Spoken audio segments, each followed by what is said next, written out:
Okay, so Right. tomorrow's big game. You know, talk me through how your season's going so far. I honestly thought to God that you guys would be right behind us or maybe in front of us, but seems like you haven't had the best of starts to your season. Well, the problem has been we're conceding a lot of late goals in games, so we'll be leading games, and then like with Forest, we had 26 shots. They had 3 shots, and we ended up drawing the game. Yeah, And with other teams like Huddersfield, they scored right at the end of the game. Bristol City, we were 1-0 up. I did a video about it. Bristol City fans hate me. But we're 1-0 up. We're winning the game, looking pretty comfortable. And then somehow second half, just fell asleep and they destroyed us. And we couldn't handle them. So it's been a really frustrating season because we spent all this money on, 15 million on a kind of attacking winger type player. Spent 13 on McCormack, who's been terrible. And I think we outspent Real Madrid, but it's not really going. It's not going all that well at the moment. I remember speaking to you in the comment section. You were telling me about all of these players that you're going to sign for being Robin van Persie and all of these guys. What happened to them?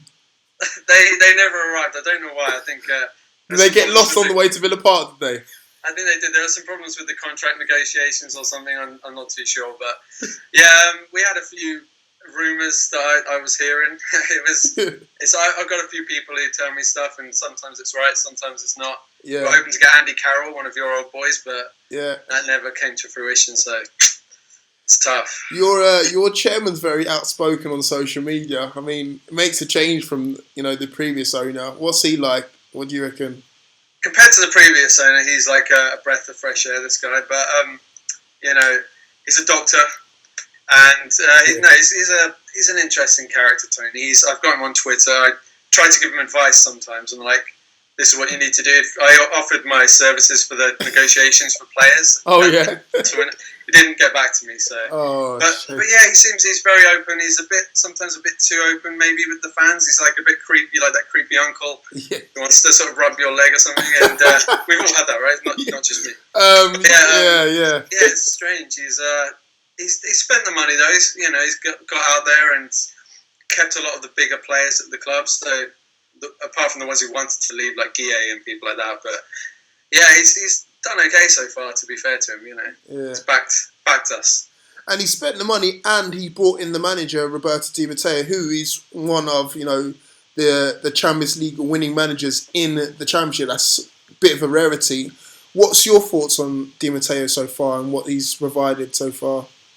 Right, I'd like to say he's the best Champions League winning manager in the Championship. But, okay. I think he's frustrated because the team's haven't quite gelled, and a lot of the signings were made right at the end of the window. So we're struggling a few of the guys are struggling to kind of get in there. Jordan Ayew's really getting on my nerves. He's had more shots than any other player in the Championship and scored a goal. So he's been one of my favourite players. This is since he joined, but he's been very greedy this season. But I think he scored against you last season, didn't he? But hopefully he can do that again. Oh wow! Well, speaking about last season, we was the only team not to beat you.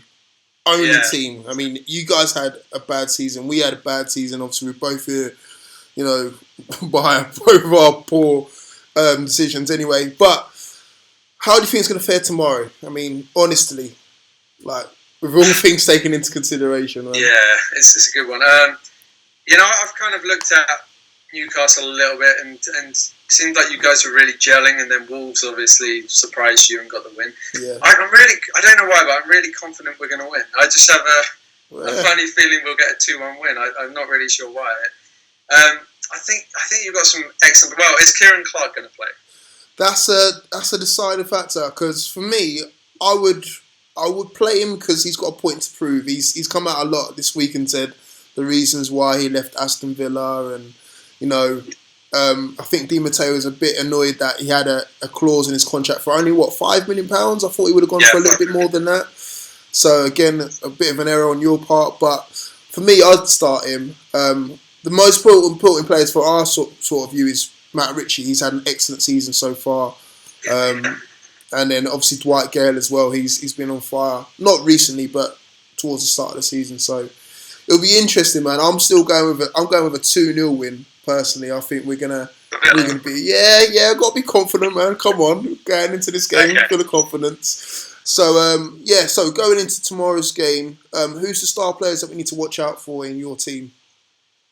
Well, I would say the guy we signed from Bristol City for 15 million, Kajir. He's looks a good player so far. Yeah. I would say Jack Grealish, but he's got into more trouble, so he's probably not going to play tomorrow. I heard he's a naughty boy. More balloons, laughing gas and this sort of stuff. And, I think Jordan Ayew's got to score. He's had 21 shots. I think every 25 shots he gets a goal. So, oh God, eventually one will go in. Yeah. So I think those guys, defensively as well, I really like James Chester. He's made a big difference. And Tommy Elphick, getting that. It's a good spine. The team's got a good spine. So I would say I'm pretty confident if those guys can step up and start showing what they can do. It's not a bad team, really. Yeah. And what's happened with some of your old boys? Agbonlahor, obviously Lescott got sold with all of his misdemeanors last season, but what's happened with Agbonlahor and a couple of the players from last season? Are they still about? Are they still contributing, if you can call it that? Players like Micah Richards, he's used as a sub now and again. He gets a little run out. Wow. Gabby's I think he's a bit of a lost cause, really. He's like one of those guys who takes too much acid and then their brain fries and they can't function properly. He's gone over the edge, so I think he's done now. A lot of them left. Like I was saying, some of the guys, Kieran Clark, Guille, a lot of these guys left. Kuzan went to Middlesbrough, so I think like the guys who are left, it's not a bad nucleus. There's one or two Grealish, Richards, who are troublemakers, but otherwise, I think that it's a good core now. I think as a group, they're a decent bunch. And aside from this fixture, how do you reckon your season's going to pan out? We've got some tough matches because we've got you guys, then we've got Barnsley, we've got one or two after that, Fulham and teams like that. I think it'll be tough for a while. I think the next 6 or 7 games, we might not get that many points. I'm going to keep predicting wins because I have to. But, but I think we'll end up in the top, definitely in the top 6. I think it will come together, but it's tough because Huddersfield look good. You guys, you're capable of 6-0 wins away and stuff. So I think it'll be tough. It'll be a long season, but I think Villa will make the playoffs. That's for sure. Okay, I'll hold you to that one. Mate. What do you reckon? Newcastle, what do you think?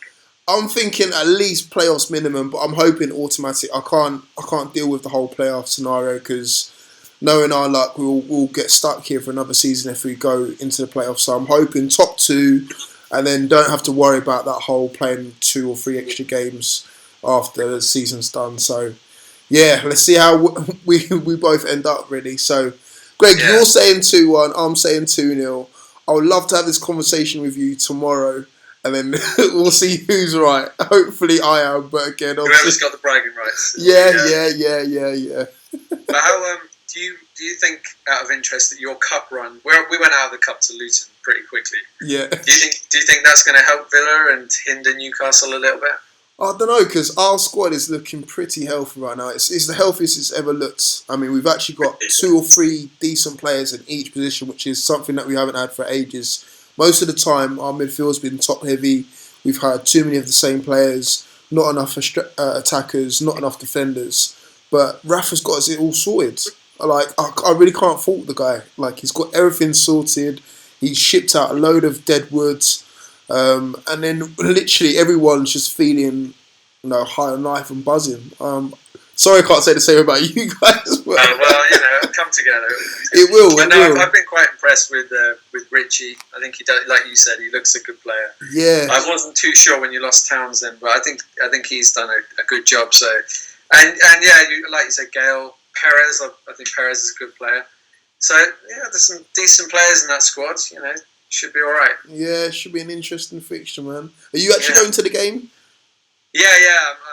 I'm got some things to do first. I'm gonna brush through, Okay. and it'll be interesting. But I think we're gonna go to the Victoria pub beforehand. If anyone's around, come along. You might see us. Spot this guy. Make sure you look out for this guy, man. I'll be wearing the hat.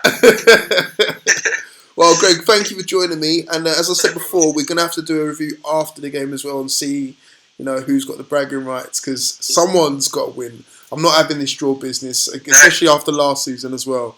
So yeah, let's see who gets the last laugh. It'll be very interesting. All right, man. All right, man. Cheers for speaking to me, man. I'll speak to you soon, mate. Thanks, Forde. Have a good one. And you, mate. Bye-bye. Take care.